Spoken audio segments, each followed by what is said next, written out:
Nahihirapan ka ba kumita ng pera? Bakit kaya? Baka meron kang pinapaniwalaan na hindi tama. Kung gusto nyo malaman ang 8 biggest misconceptions about kita, you got to watch this episode. Videos that will make you wealthy and debt-free. Hi there, this is Shinkitan, your pambansang wealth coach. Usapang pagkakakitaan po tayo ngayon. Minsan, alam mo, kahit anong sipag at tiyaga at diskarte po natin, minsan hindi pa rin tumatama sa ating financial target. Alam mo, hindi naman dahil sa sipag at tiyaga ang problema. Minsan, yung way of thinking po natin, yung pag-iisip po natin, ang ika nga, pumipigil po sa atin. Kaya nga, ang pag-uusapan po natin ngayon, ano po yung 8 kasinungalingan at misconception pagdating po sa pera. So, ito yung gagawin ko po. Gusto kong kumuha kayong ballpen at saka papel at saka gusto ko isulat nyo kung ano yung mga maling akala nyo that really prevents you from making more money. Number 1, you need big capital to start. Ayun po, isang malaking kasinungalingan at misconception po yan. Alam mo, sa totoo lang, lahat po nag-uumpisa ay nag-uumpisa sa maliit. I can still remember, personally, when I was starting, I started with only nothing. Nothing po talaga. Ang puhunan ko lang talaga laway. Nag-aahente lang po ako, nagpumapatong lang ako from toilet paper, yan ang unang ginawa ko. Wala naman ako puhunan. Binibili ko ng mura, tapos binibenta ko, pinapatungan ko lang ng mga 20%. Nagbenta rin ako ng laruan ng Jackstone po. Binili ko lang ng 25 centavos pero inutang ko po yun. Sa 25 centavos, binibenta ko ng piso. So, kumikita ko ng 75 centavos during the time nung bata ako. So, kung makikita nyo, lahat talaga nag-uumpisa. Hindi po nag-uumpisa malaking kapital. Maliit po. Kaya nga, pag ikaw natuto ka magpadoble ng maliit, kaya mo padoblehin yung malaki. Kaya nga, huwag nyong iintayin sabihin nyo, ako, tsaka na lang pagka malaki ng kapital ko. No offense meant. Ulitin ko, kung hindi nyo kayang palakihin na maliit, hindi nyo rin kayang palakihin ang malaki. Number 2, kasinungalingan and misconception, kaya nahirapan tayong kumita ng pera, ay kailangan ko ng mataas na sweldo para ako ay magkaroon ng financial security. Higher salary, di ba? Higher financial stability. Ito po ang reality. Pwede tayong magpakatotoo. The more we make, the more we spend. Itong himala, nung maliit pang sweldo na pagkakasya, minsan may sobra pa. Nung lumaki na yung sweldo, nagkulang na, nagkautang pa.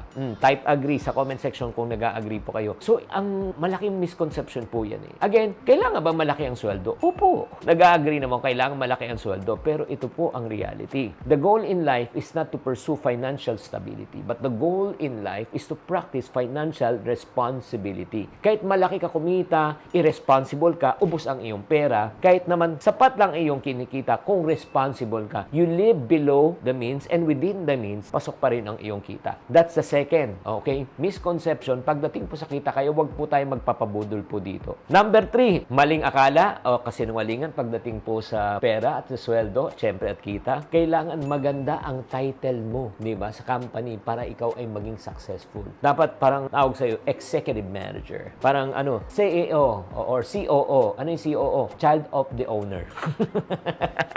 Alam mo, ito lang po ang reality. Hindi lang title po. Yes, mahalaga ba ang title? Mahalaga bang recognition? Yes, for personal fulfillment po yan. Pero ang bottom line po talaga, ang bottom line, magdidikta po talaga kung successful ka sa ginagawa mo, kung tinatamaan mo na ang iyong financial goals at financial targets. Kahit nga napakaganda ng title mo eh, di ba? Ang haba ng title mo. Pero pagka, syempre, at the end of the day, pag hindi mo tinatamaan ng kita mo, walang halaga ang title. Agree? Let's go to number 4, misconception. Ang misconception pagdating po sa kitaan is this: earning more money will make you more happier. Balansein po natin, ha? Yes, may partial na katotohanan po siya. Siyempre naman, sa totoo lang, pag kumita ka na mas malaki, alangan na malungkot ka. Pag mabibili mo yung gusto mo, alangan na malungkot ka. Kung nakapag-travel ka, malulungkot ka ba? Kung nakabili ka naman bagong gamit, malulungkot ka ba? Hindi, siyempre happy ka. Pero ito yung reality. Money can buy temporary happiness, but money cannot buy contentment. Yun po. Kaya huwag tayong magpapabudol. Hindi nangangahulugan na mas marami kang pera, eh talagang masaya ang buhay mo. Sa totoo lang, ito ang realidad. Contentment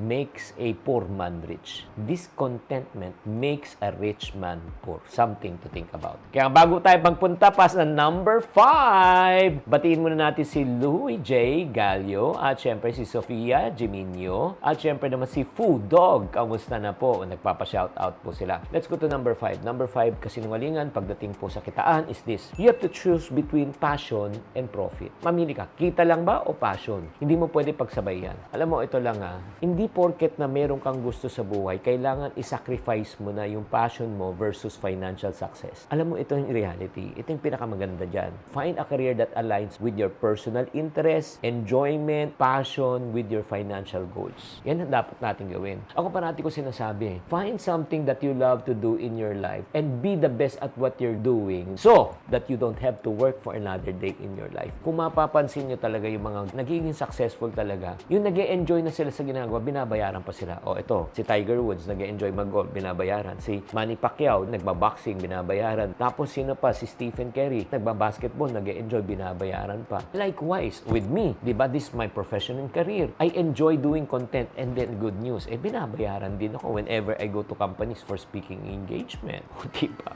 Manalo yan. Number 6 na kasinungalingan pagdating po sa kitaan. Alam nyo, ang pagyaman ay hindi po para sa lahat. It's not for everyone. Again, isang malaking kasinungalingan na naman po yan. Ako naniniwala ako, ang pagyaman ng isang tao ay nag-uumpisa kung paano siya mag-isip. Ang pagyaman ng isang tao ay napag-aaralan. Di ba? Sa totoo lang, karamihan naman po sa atin, nag-uumpisa tayo na wala eh. Kaya kung nahirapan ka kumita, ibig sabihin lang po niyang ganito. Kulang po ang iyong kaalaman at wala ka lang masyadong alam. O kung ayaw mo maniwala, ay nagnenega-nega ka niya. Ay, mahirap lang ako, wala akong pera. Ito, may kakilala ba kayong tao na kumikita ng 20,000 a month? 50, 100, 1 million naman, 10 million naman. Of course, di ba, may nababalitaan po tayo. Ano ibig sabihin lang yan? Meron silang alam na hindi mo alam. Meron silang ginagawa na hindi mo ginagawa. So, anong solusyon? Magsasana all tayo? Hindi. Ang solusyon, pag-aralan natin. Matutunan natin. Gawin natin. Pag ginawa rin natin, we will create the same result. That's the reason why being rich is for everyone. Kung gusto mo pag-aralan. Number 7 lie, pagdating po sa pagkakakitaan is this. Working harder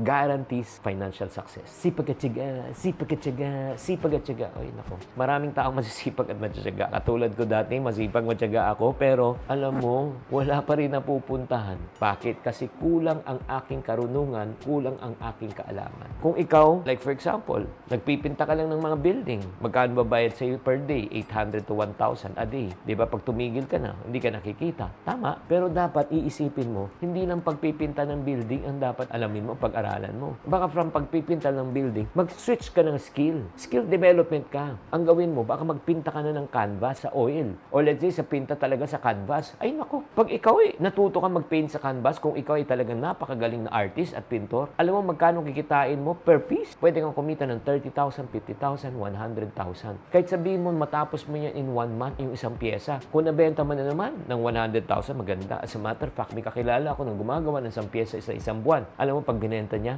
milyon. Bakit po? He did not only work hard, but he also worked smart. In-upgrade niya kanyang skills. Kaya, huwag po tayong magpapabudol doon. And last but not the least, ito po, pakinggan niyo ito mabuti. Kung bakit hindi nag-i-improve ang ating sweldo, minsan kasi, nasa mindset natin, you cannot negotiate your salary. Alam mo, maraming tao pong ina-accept na lang po, yung ganito yung sweldo. Hindi sila nagne-negotiate ng kanilang sweldo. Bibigyan kita ng tip, no, para tumaas ang iyong sweldo. Gusto mo ba tumaas ang iyong sweldo? O, ito alamin mo ang trabaho ng lahat ng organisasyon mo. Diba? Kahit di mo trabaho, pakialam mo, pag-aralan mo. Diba? Mag-volunteer ka.